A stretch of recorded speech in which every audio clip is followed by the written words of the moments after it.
Irkçılığa karşı vermiş olduğu mücadelesinden asla yılmayan, tüm zamanların en iyisi olarak kabul edilen Amerikalı boksör Muhammed Ali'nin hayat hikayesi sizlerle.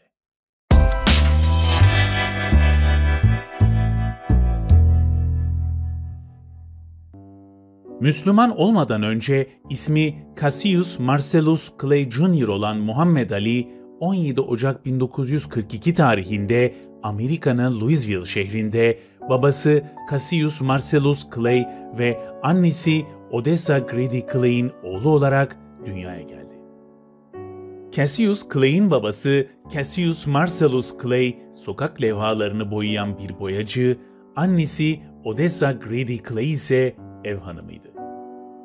Eğitim hayatına Louisville'de başlayan Cassius, sahip olduğu disleksi nedeniyle derslerinde oldukça zorlandı.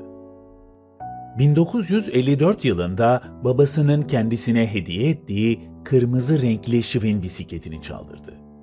Bu olaya oldukça sinirlenen Cassius, karakola gidip polisi şikayette bulundu.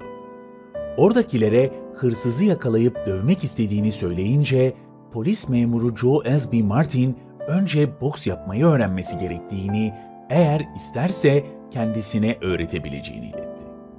Cassius bu teklifi kabul ederek boks öğrenmeye başladı. Antrenmanlara devam eden Cassius, boksta başarılı olmak için daha profesyonel bir destek alması gerektiğinin farkına vardı ve antrenörünü değiştirerek Fred Stoner ile çalışmaya başladı. 1954 yılının Kasım ayında ilk amatör boks maçını Ronnie O'Keefe'e karşı yapan Cassius, mücadeleden hakemlerin verdiği kararla galip ayrıldı. 1960 yılında İtalya'da düzenlenen olimpiyatlara katılan Cassius, finalde karşılaştığı Polonyalı boksör Zbigniew Pietrzycowski'yi yenerek olimpiyat şampiyonu oldu. Cassius Clay, olimpiyatlarda kazandığı bu başarının ardından arkadaşıyla birlikte Louisville'de bulunan bir restorana gitti. Garsonun sadece beyazlara hizmet verdiklerini söylemesi üzerine Cassius Clay, "Ben bu ülke için olimpiyatlara katıldım ve şampiyon oldum. Bunu mu hak ediyorum?" diyerek garsonla tartışmaya başladı. Garsonun kendisine servis yapmayı tekrar reddetmesi üzerine restorandan çıkan Cassius Clay, olimpiyatlarda kazandığı altın madalyayı Ohio Nehri'ne fırlattı. 29 Ekim 1960 tarihinde ilk profesyonel boks maçını Tony Hunsaker'a karşı yapan Cassius Clay, karşılaşmayı kazandı. 25 Şubat 1964 tarihinde Sonny Liston ile ünvan maçına çıkan Cassius Clay, 7. roundda rakibini knockout ederek dünya ağır siklet boks şampiyonu oldu.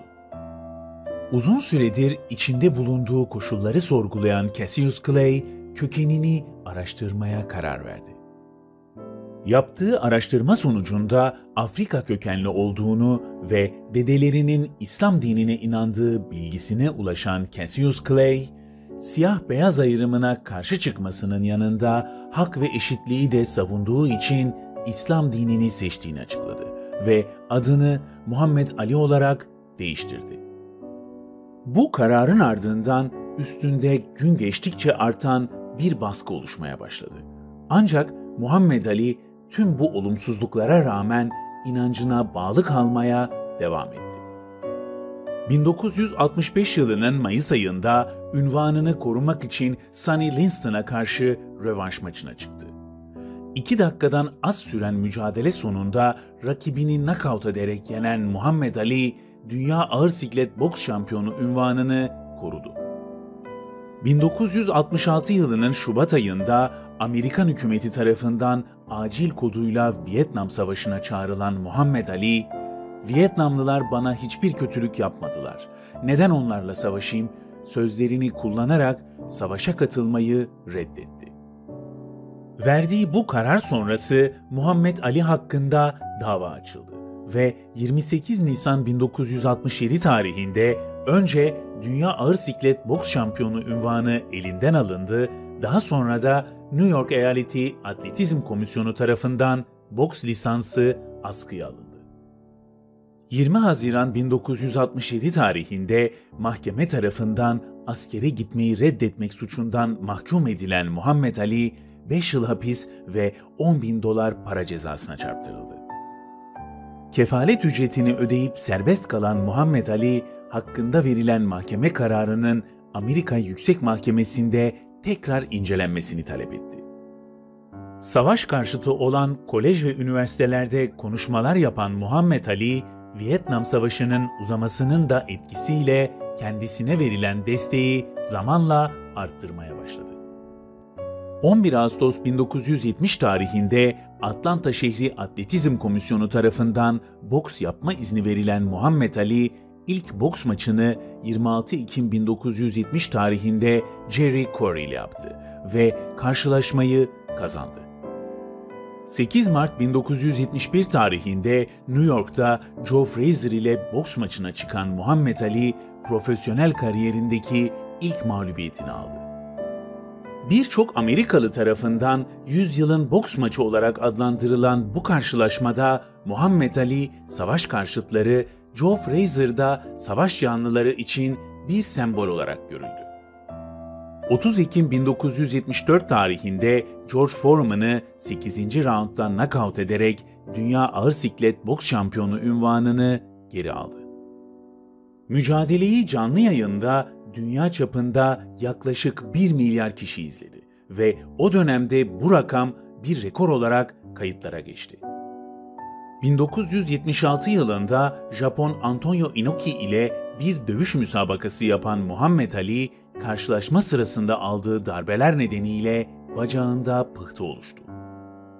Bacaklarını kaybetme tehlikesiyle karşı karşıya kalan Muhammed Ali, doktorların uyguladığı tedavi sonrası sağlığına yeniden kavuştu.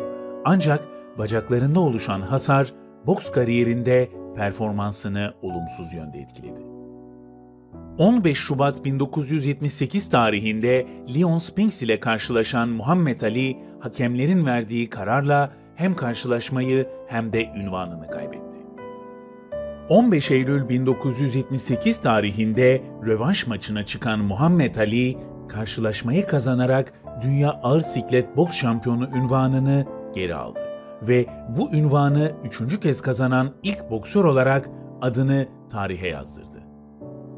Karşılaşmayı izleyen biletli seyirci sayısı ve toplanan gişe hasılatı o dönemde bir boks müsabakasında gerçekleşen en yüksek rakamlar olarak tarihe geçti. 27 Haziran 1979 tarihinde Muhammed Ali, 37 yaşında profesyonel boks kariyerini noktaladığını açıkladı. Cömert bir yaşam tarzına sahip olan Muhammed Ali, boksu bırakmasının ardından serveti hızlı bir şekilde azaldı. Bu durumdan rahatsızlık duyup 1980 yılında boksa geri dönen Muhammed Ali, çıktığı 2 maçı da kaybetmesinin ardından 11 Aralık 1981 tarihinde boksu bıraktığını açıkladı. Boks kariyeri boyunca kafasına aldığı darbeler nedeniyle 1984 yılında doktorlar tarafından Muhammed Ali'ye Parkinson tanısı kondu. 1990 yılında Körfez Savaşı başlamadan önce Irak'a giderek Saddam Hüseyin ile görüşen Muhammed Ali, esir düşen 15 rehinenin iadesini sağladı. 1996 yılında gerçekleşen Atlanta Olimpiyatlarında Muhammed Ali, olimpiyat ateşini yaktıktan sonra Ohio Nehri'ne attığı altın madalyanın bir benzeri törenle kendisine geri verildi. 2002 yılında Hollywood bulvarında adının kaldırıma konulacağını öğrenince, "Sevgili Peygamberimiz Hazreti Muhammed'in adını taşıyorum. Bundan dolayı insanların onun adını çiğnemelerine izin veremem."